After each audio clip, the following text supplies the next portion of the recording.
Good evening and welcome to the Bellefleur Tire Shop Grand Falls Rapids pregame show. It's game day, it's rivalry game day, and it's a game that we've been waiting for all week long. The Miramichi Timberwolves are off the Renews to face off against the Grand Falls Rapids here in the city of the Falls, and there is so much to talk about here. A new Rapids acquisition, the matchups going into tonight, as well as a new alumni spotlight for the week. But I want to dive right into the details. The Grand Falls Rapids and the Miramichi Timberwolves in the tail of the tape.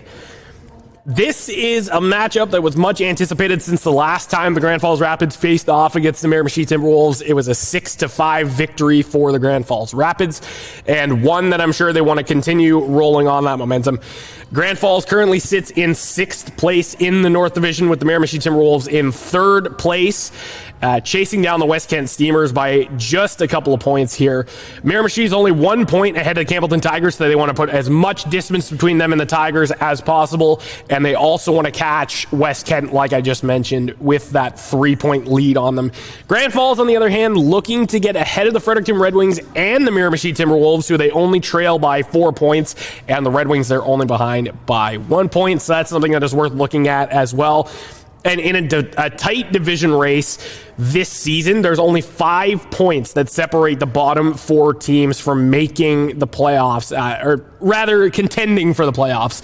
Campbellton currently sits in 3rd with 13 points, Miramichi with 12, Fredericton with 8, and then Grand Falls with 7, This is going to be one you're going to want to win every game that you possibly can, and especially if it's a division rival like the Evanston Blizzard on Sunday, or tonight the Miramichi Timberwolves, who obviously have a bit of a chip on their shoulder from the last time that the Rapids beat them in Miramichi.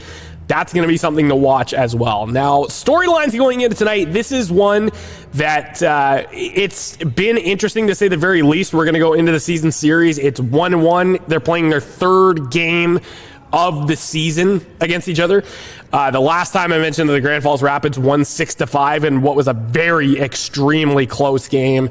And both teams are looking to rebound off of very tough losses. For the Miramichi Timberwolves, it's a shootout loss to Fredericton, and for the Grand Falls Rapids, it was a very, very tough defeat at the hands of the West Kent Steamers on Sunday afternoon. Both teams are definitely going to want to look at bolstering not only their records, but propelling them a little bit further ahead in the standings. So we'll get into the stats just a little bit here. The Miramichi Timberwolves with a 5-5-0-2 record. The Grand Falls Rapids with a 3-8-0-1 record.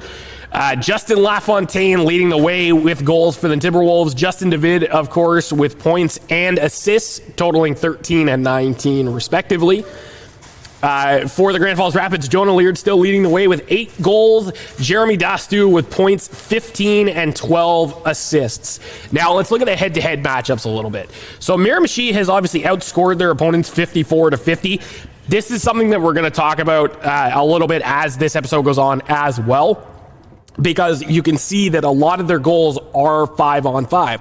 The Grand Falls Rapids, on the other hand, have been outscored 50-35. That's a minus 15 goal differential through the course of the season. And that is something that they're going to look to rectify here as well, making sure that they have those opportunities and capitalizing on keeping those pucks out of the net and keeping them out of the defensive zone. Miramichi Timberwolves this season, 45 power play opportunities. They've scored 7 goals. They're 7 for 45, 15.6% on the power play this season. The Grand Falls Rapids, on the other hand, 7 for 49 at 14.3%. So when it comes to the power play, both teams have struggled, and they're 3rd and 4th respectively in the division. Miramichi obviously in 4th, and Grand Falls obviously in 5th, only trailing the Campbellton Tigers, who have the current worst power play in the division at 13.3%. Now, this is going to play a factor a little bit in how these teams play, obviously 5-on-5. I mentioned a little bit about the goals for that Miramichi has outscored their opponents in just goals for this year. it's 54-50, but you take in the amount of power play goals that they have, like I just mentioned, they have 7 power play goals. So a good 75% of their goals come at even strength, and that's when they're going to rely on it. But these are two teams that are very, very, very good on the penalty kill.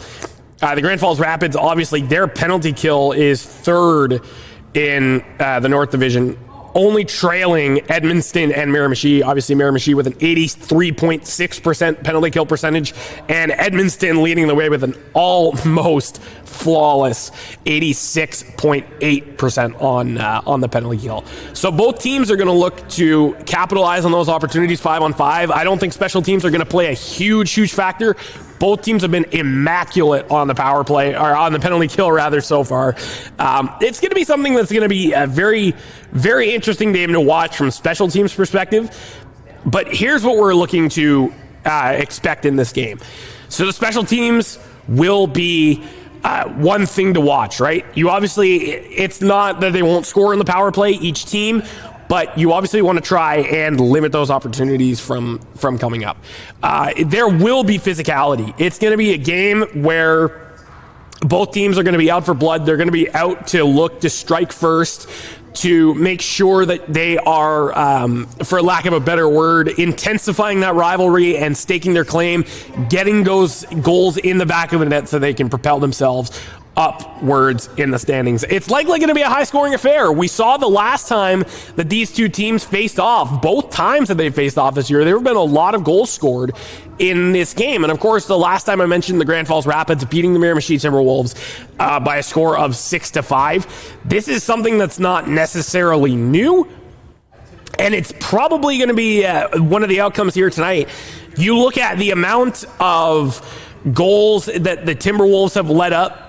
Jack Flanagan's going to be starting tonight for the Timberwolves, and Adam LaCour is going to be starting for the Rapids. This is going to be a very, very interesting matchup.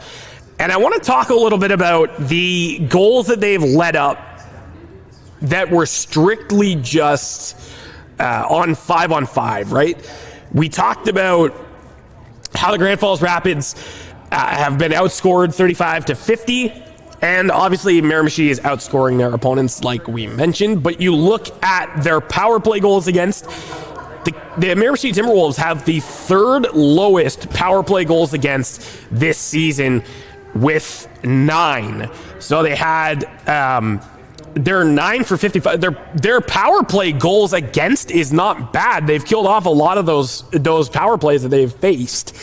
And this is going to be where the bulk of their goals come from, is going to be their 5-on-5. I talked about that a little bit. This is going to be one where you're going to want to watch, because there are so many things that are storylines in this game. Standings, early playoff contention, the chase down to make sure that before the Christmas break you get some wins in, which, by the way, I know a lot of people are not going to want to talk that winter's coming, but it is just a short little while away, and it will not be that long before it does. So with that being said, there's going to be a lot of incredible action here tonight. Keys to victory for the Rapids, it's going to be location, right place, right time. Take those shots from the low slot area and make sure that you're peppering them on goal and being relentless with it. Too many times we've seen the Rapids shoot from the blue line and they didn't chase the puck in, didn't get those shots on goal like they were supposed to. Last game, they were doing an amazing job at least getting the shots off. In the game in Yarmouth, we saw that they were getting those pucks, they were banging them in from the crease area. That's what you want to see from them. Left foot snipe. Don't be afraid to shoot first, pass next. It's only selfish if you have an opportunity where you're not going to make the play.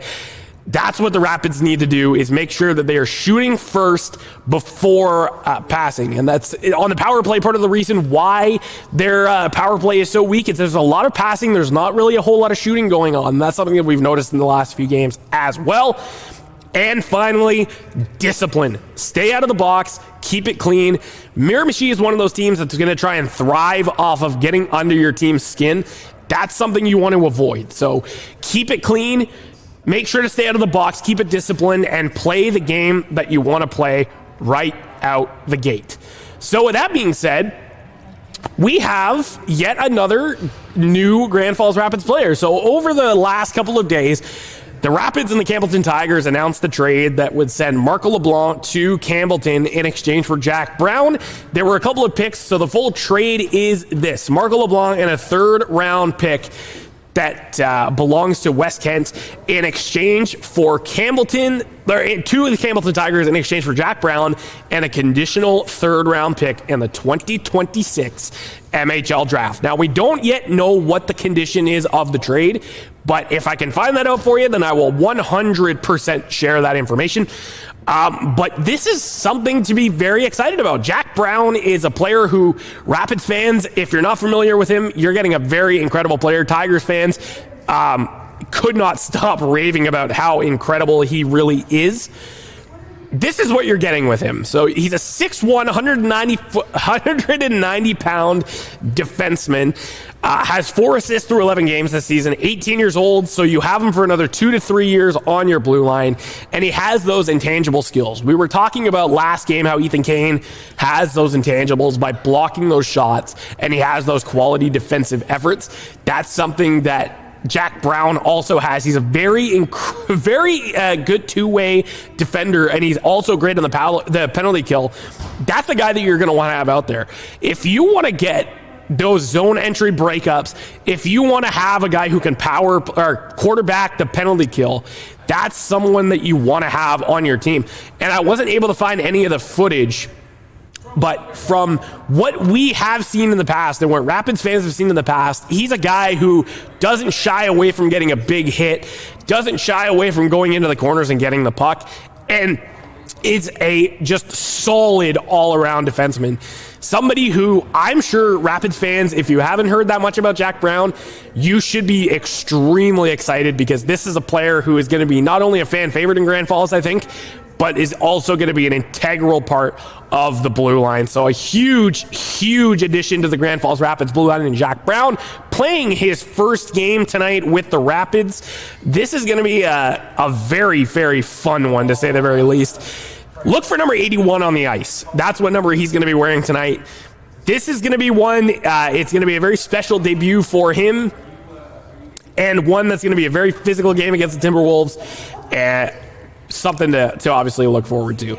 Now we're going to move into the alumni spotlight for this week, and it's going to be somebody who you all know and love, the very first goaltender in Grand Falls Rapids history, Nolan Boyd. So 66 games played through his career, an 16-3-8 record with a 431 goals against and an 869 save percentage, played for the Woodstock Slammers and of course the Grand Falls Rapids in the Maritime Junior Hockey League. Last played for the York Lions in 2023. If you are wondering what happened to Nolan Boyd or what he's been up to, that is what he has been doing over the last little while. With that being said, I know my voice is getting a little bit hoarse. Stay safe and stay healthy, everybody.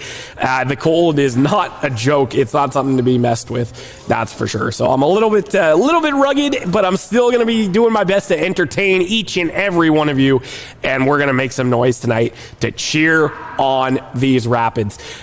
This is going to be a game where you're going to want to watch. It's going to be a game where you need to win if you want to gain some ground in the standings, and it's a great start to cap off rivalry weekend. At Miramichi tonight, Edmundston Sunday, we're going to have a lot of great stuff to talk about, hopefully, at the end of this game.